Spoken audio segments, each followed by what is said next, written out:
Oh, finding a job. Yle reported that Finnish companies are suffering an all-time shortage of skilled workers, despite this large number of companies say that they won't risk hiring employees from abroad. And there was a survey of 500 Finnish companies, so nearly 40% of this organization told that they cannot use English.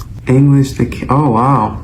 First time I've seen this. So you need to learn Scandinavian in language. Man, it's kind of sad. Finland is kind of sad the way it gets described.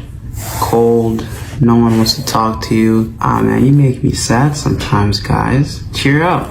Hey, when I come to Finland, I'll make you guys cheer up, okay? It's very complicated because either organization would have to change their working language entirely, or they would have to invest a lot of time and money to train a foreigner to speak good enough Finnish. And that is very unreasonable requirement, because if you really want to work in a Finnish company in Finnish only, it would take at least a year or two to reach to that level. To add insult to injury, in 2019 there was a university study conducted where 5 Google job Translate applicants with equal language skills and backgrounds applied for jobs in Finland, but their background was just different in terms of nationality. Finnish, English, Russian, Iraqi and Somali. They all spoke good Finnish and English, and the results were shocking. Out of all of these, white Finns got the most job interviews. And I've also heard stories that many masters and even PhD holders have ended up toilet cleaners and food delivery people in Finland. If you have the experience, bro, you can lie about anything.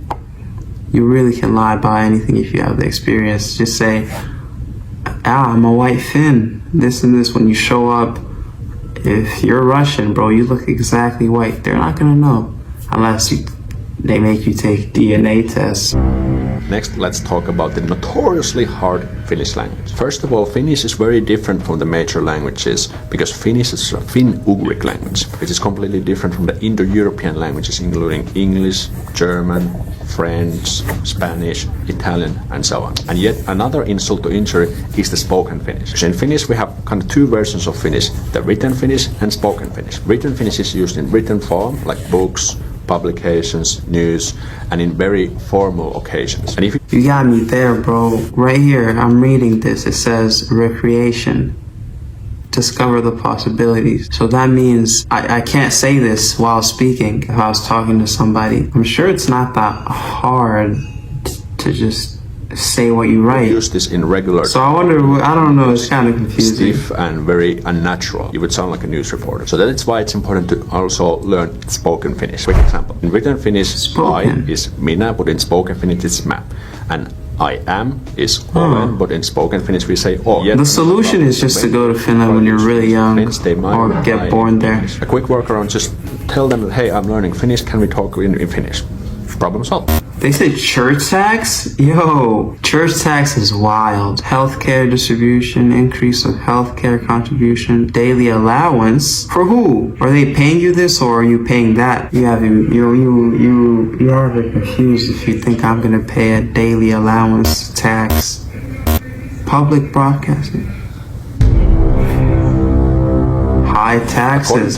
Hey, makes sense. Association, Finland had the 7th highest total tax rate among the OECD countries in 2020. Total tax rate means the taxes and tax-like payments collected in relation to the GDP. And as you may know, Finland has a progressive taxation. The more you earn, the more you pay. And the real challenge comes with the high marginal tax rates. Let me give you a few examples. If your annual income would be 25,000 euros, your tax rate would be around 15%. But you would have 37.1 marginal tax rate. So the marginal tax rate means that if your income would increase 1,000 euros, you would pay 371 euro taxes from that. If you make 50,000 euro a year, your tax rate would be around 33%, but your marginal tax rate would be 48.2%. So 1,000 euro increase would mean that you would pay 482 euros taxes from that. But it's also good to remember that we get quite a bit from the tax money, like inexpensive healthcare system, good social security system. Yeah, I get that. But really, look, let's say you're an engineer. Experienced ones, they get you get 300K, it could go up to 400K. So that means you're paying half of that. If you pay 50% in tax, you're screwed.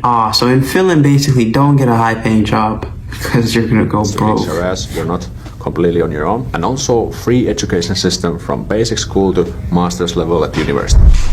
Oh yeah, I support that. I can't live here. It's too cold. Too much snow.